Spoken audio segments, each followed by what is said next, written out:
ভারতবর্ষে মুসলমানরা ৫০০ বছর শাসন করেছিল। শুভেন্দুকে আমি মনে করিয়ে দিতে চাই যে এই ৫০০ বছরের মুসলিম শাসকরা যদি মনে করত তাহলে ভারতে কোনো হিন্দু থাকতো না, নিশ্চিহ্ন হয়ে যেত।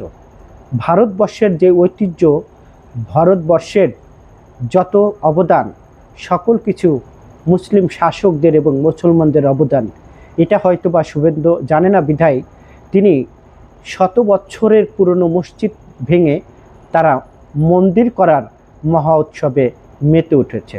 আমি শুভেন্দুকে বলতে চাই, যদি বুকে সাহস থাকে তাহলে তাজমহল ভেঙে ওখানে মন্দির করে দেখান। তাহলে খাজা মঈনুদ্দিন চিশতিয়ার যেই কবরস্থান সেটা ভেঙে মন্দির করে দেখান। ভারতবর্ষে আজকে যত পর্যটক আসে ভারতে, বিভিন্ন দেশ বিদেশে ভারতে দেখতে আসে, সকল কিছুই কিন্তু মুসলিম শাসক এবং মুসলমানদের অবদান। এটা শুভেন্দু জানে না বিধায় আজকে শুভেন্দু হিন্দু এবং মুসলমানদের মধ্যে একটি দাঙ্গা করার চেষ্টা করছে। ভারতে দেখেন মুর্শিদাবাদ, ভারতে দেখেন দিল্লিতে নিজাম আউলিয়ার মাজার, ভারতে দেখেন আজমির শরীফ, ভারতে দেখেন শাহজাহান সম্রাটের তাজমহল।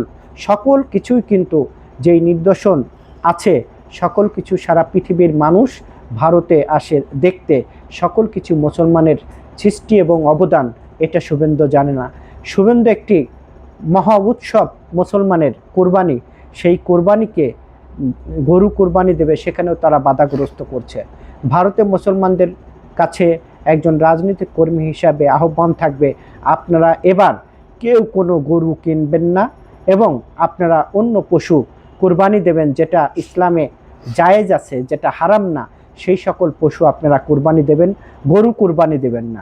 গরু কোরবানি না দিলেই ভারতে অর্থনৈতিক, গ্রামীণ যেই অর্থনৈতিক, সেখানে একটা হোঁচট খাবে। এই গরু থেকে দুধ হয়, এই গরু থেকে চামড়ার যে শিল্প, সেখানে ব্যাঘাত ঘটবে। আজকে শুভেন্দু যদি মনে করে যে মুসলমানদেরকে দাবিয়ে রেখে তিনি ভারতে সারা জীবন ক্ষমতায় থাকবেন, তাহলে থাকুক, আমাদের আপত্তি নেই।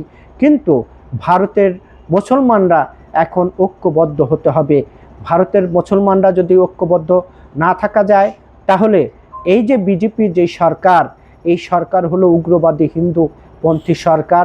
তারা শুধু মুসলমানদেরকে নির্মূল করছে না, তারা খ্রিস্টান ধর্মাবলম্বী যারা আছে তাদেরকে নির্মূল করার চেষ্টা করছে, বা অন্য অন্য ধর্মাবলম্বীর মানুষগুলোর উপরে নির্যাতন, নিপীড়ন, আঘাত হানছে। কাজেই এই শুভেন্দু এবং ভারতের বিজেপি সরকারকে বুঝিয়ে দিতে হলে মুসলমান, খ্রিস্টান, বৌদ্ধ সহ অন্যান্য ধর্মাবলম্বী যারা আছেন সকলেই ঐক্যবদ্ধ হলে ভারত ছিন্ন বিচ্ছিন্ন হয়ে যাবে। শুভেন্দু সেদিন ঠেকাতে পারবে না। ভারতের যেই স্বাধীন হয়েছিল, সেই স্বাধীনতার মুসলমানদের অনেক অবদান আজকে শুভেন্দু ভুলে গিয়েছেন। শুভেন্দু এখন বেশি বাড়াবাড়ি করছে এবং তিনি বাংলাদেশ নিয়েও মাথা ঘামাচ্ছে। সীমান্তে ইতিমধ্যে দেখা যাচ্ছে তারা গরু ছেড়ে দেওয়ার চেষ্টা করছে।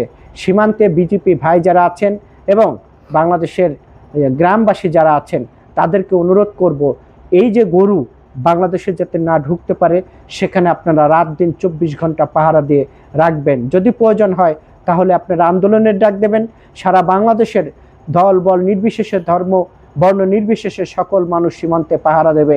ভারতের গরু বাংলাদেশে আনতে দেওয়া যাবে না। কারণ যেহেতু তারা বলছে এটা গোমাতা, তাদের গোমাতা নিয়ে তারাই থাক। এবং ভারতের সকল মুসলমানদের অনুরোধ করছি, আপনারা কেউ এবার গরু কিনবেন না, গরু কোরবানি দেবেন না। ইসলামে যেটা জায়েজ আছে সেই সকল পশু আপনারা কোরবানি দেবেন।